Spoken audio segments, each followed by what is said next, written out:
Grandpa, Tell Me a Story by Sid Periwinkle.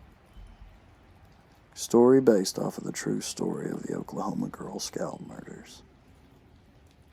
My 16-year-old grandson Billy was a curious one. Anything that ever popped into his head, he'd ask about. He was like a sponge, and I couldn't be more proud. If you ask me, I think this stemmed from his Boy Scout upbringing. His father was resistant to the idea, but all it took was a little bit of elbow grease and some persuasion to get him on board. I loved my time in the Boy Scouts out in Locust Grove. Heck, even met Billy's grandma around that area. She was a camp counselor at the time. Been married 42 happy years since then. Anywho, in Oklahoma, there ain't much to do. You have fun by making fun. Always been that way. So, Billy and I would go do things outside. We'd fish, hunt, hike. One day while we were poached up on our lawn chairs lakeside with our fishing poles in the canal, Billy turns to me and says, "Grandpa, tell me a story." "What kind of story are we talking about here, Billy? You want a story about girls? About your daddy?"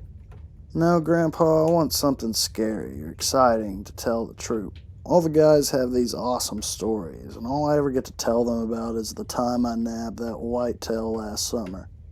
As awesome as that might be for you and me, it doesn't hit it with the guys. Give me something good for this summer to tell them, please." "All right, Billy. You want to hear the story about these Girl Scouts who were found dead when I was your age?" "Oh, wow. Darker than I expected, but yes, this will definitely get their attention. Lay it on me." I reached over into my red cooler and cracked open a wet can of PBR. I looked at Billy, who has curious eyes. "Here, just one. Don't tell your daddy, and don't go telling him about this story neither. Last thing I need's an earful from Billy Sr., 'cause you're having nightmares, you hear?" "Promise," he said with a joyful smile. "So go ahead, tell me about the Girl Scouts." "Well, Billy, it was the summer of '77. Out in Mays County, there were these 3 girls about half your age who were found dead at Camp Scott. Now, Billy, they wasn't just dead. From what I heard, they was taken advantage of, if you catch my drift." Billy looked like a deer in the headlights, but nodded to acknowledge he understood. Now, their names were Lori, Michelle, and Doris. All cute as a button and innocent to all the demons in the world. But that night, the devil saw to it that he wanted these little girls and unleashed hellfire upon them. They was beaten badly, Billy. Police reports used the words like bludgeoned and sodomized. Real tragedy it was. "They caught the bastards who did this, right?" Billy said with a bit of anger in his tone. "Now, slow your roll there, Billy. There's a lot more to this than meets the eye. So anywho, these girls were all put into sleeping bags and dragged about a football field's worth away from the camp. You're probably thinking that's all she wrote, right? Some sickos decided that one night they were going to take the lives of 3 little girls in the name of God knows what. But oh no, Billy, there was much more than that." Hesitantly, Billy croaked out, Go on." "Well, sure, son, delighted to. Enjoying that beer?" I could tell Billy was still at that age where beer wasn't enjoyable yet, but he always wanted to impress. He cracked a smile and nodded, taking a forced sip of his PBR. "Atta boy. Okay, so where are we now? Oh, yes, right, okay. So anyway, the camp actually had a bit of a fuss the night before. Counselor cabin looked like a tornado passed through it. Papers and pencils and folders everywhere. Couldn't even see the ground. But there was this one little thing that was different. A note. Read something like, "We are on a mission to kill 3 girls, intent 1. Don't go quoting me to your scout friends now. Memory ain't what it used to be. But moving along, the camp saw all this and just thought nothing of it. Grandpa, that's crazy. How could they think nothing of this? Billy, the 70s were a time where boys could be boys, and it's just what we did. Now, do you want to know the rest of the story? We're burning daylight, and your daddy won't be happy with me if I'm late with you again for supper. Sorry, Grandpa, go ahead. He was such a good kid. I rustled his hair and gave him a pat on the shoulder. After a quick swig of beer, I got back to my story. So to answer your question from earlier, Billy, they have not caught the bastards who did it. The only thing they got is this theory. Depending who you ask, the boogeyman did it. Or Sasquatch. Might have been the camp counselors. Only thing they did do is put the blame on this fellow by the name of Gene Leroy Hart. He fit the profile. Escaped convict in the clink for, taking advantage of 2 women. Both pregnant, no less. Police had him as public enemy numero uno as soon as the story broke. Made too much sense. So it must have been him then, right? Well, again, Billy, it depends on who you ask. They did find some male evidence on one of the pillowcases in the girls' cabin. But you gotta remember, this was 1977. Things weren't all fancy with the iPhones and lasers y'all got now. So sure, this bastard fit the description, but there was no real way for us to know. Some called it the perfect crime. I finished my beer and reached for a second, gesturing to Billy if he needed another. Still working on this one. Quick chuckle, an open can, and a swig later, we were back to story time. Now, one of those mothers of the girls actually came forward about all this and said that she thought that there was a lady who might have been present during all this.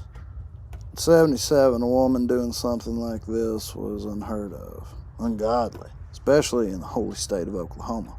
But apparently, that DNA we was talking about earlier might have been from a woman. A lot of people dismiss this, but if you ask me, there's probably some truth to that.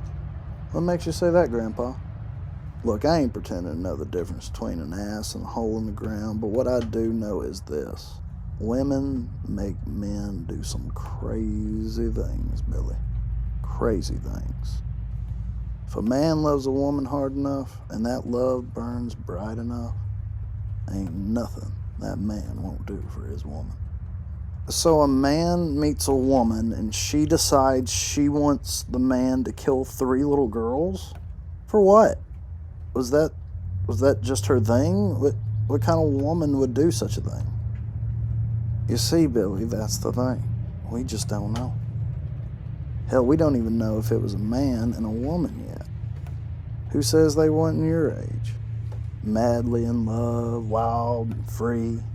Gotta imagine taking someone's life, as unholy as it may be, must be quite the thrill. Could you imagine the adrenaline? So it was someone my age? Holy shit. Hey, watch your mouth, Billy. Last thing I need you cussing in front of your daddy now. Geez, sorry. Apology accepted, son. But, Billy, like I've already said, we just don't know. Another part of the story said that it was 4 men that did all this. None of them being that Gene Leroy Hart fella. This is a wild story, Grandpa, but what, Billy? I don't know. I was hoping for something a little scarier. The movies out there nowadays are sending kids home crying. Did you see It Chapter 2? I mean, come on. Oh, you want scary, Billy? Yes, Grandpa. That's the whole point of this. I took it on the chin, pounded the rest of my beer, and with a smirk on my face, I finished my story. Before all of your cell phones and your iPads, you could hear crickets going at it in the middle of the night. So, of course, people could hear what was going on when it was, let's say, 1:30 in the morning. Well, a counselor hears some moaning going on loud enough that it wakes her up. She checked around the tents, thought nothing of it, and went back to sleep. About a half hour passes, a camper gets a flashlight shined in her face. She wakes up, checks out the tent, Ain't nothing there. Another hour goes by and the camper hears a little girl crying, croaking out just loudly enough to hear, "Mama, Mama,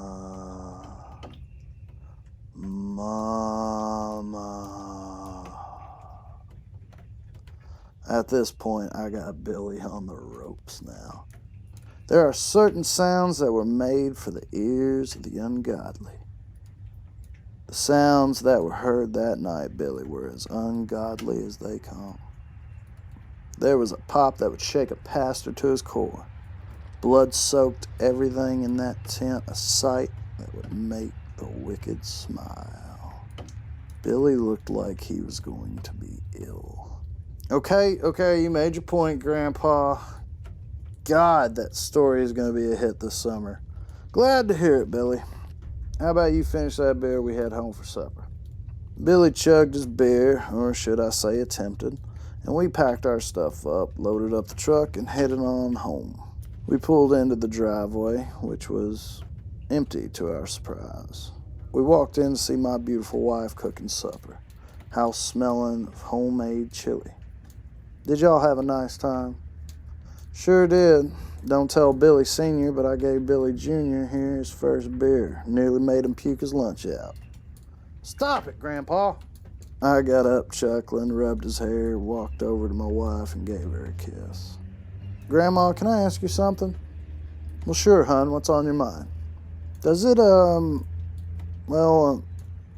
how much would you say Grandpa loves you? Oh, Billy, there's nothing in this world that I am more sure of than the simple fact that your grandpa's love burns bright for me. So bright that there is not one thing in this world he ain't doing for me. He can be rough around the edges, but you know, boys will be boys. Why do you ask, sweetie? Oh, just curious. I guess I'm going to go wash up for supper. And not a second more, Billy stumbled out of his chair and rushed his way up to his room. You'd think the boy was Forrest Gump there for a second. Now, what's all that fuss about? Nothing, my darling. I just told Billy a beautiful story about what a man would do for the woman he loves the most. She smiled and I kissed her on the forehead. Went upstairs to see Billy. He was on his computer. Billy swung around in his chair, sweat pouring down his face. Grandpa, didn't Grandma work at Girl Scout camp when she was my age? Yes, Billy. That's how we met, remember? Summer of '77. Best time of my life. We were young, wild, and crazy in love. Gotta tell you, though, your grandma, quite the jealous type. I visited her this one time in July, all her little campers, and they were no older than 10 or so, were giving me googly eyes, laughing and chuckling and all. Your grandma ain't like that very much, and she didn't like the girls none too much neither. What camp, Grandpa? Oh, it's some small little thing out in Mays County. Called it Camp Scott. Long closed now. By this point, Billy could have turned to stone. I put my index finger on the inside of my mouth. I flicked it on my cheek, making a loud pop. With a smile, I said to my grandson, Billy, I love your grandma very much. Ain't nothing I wouldn't do for her. Shucks. I hope this Boy Scout troop enjoys that one.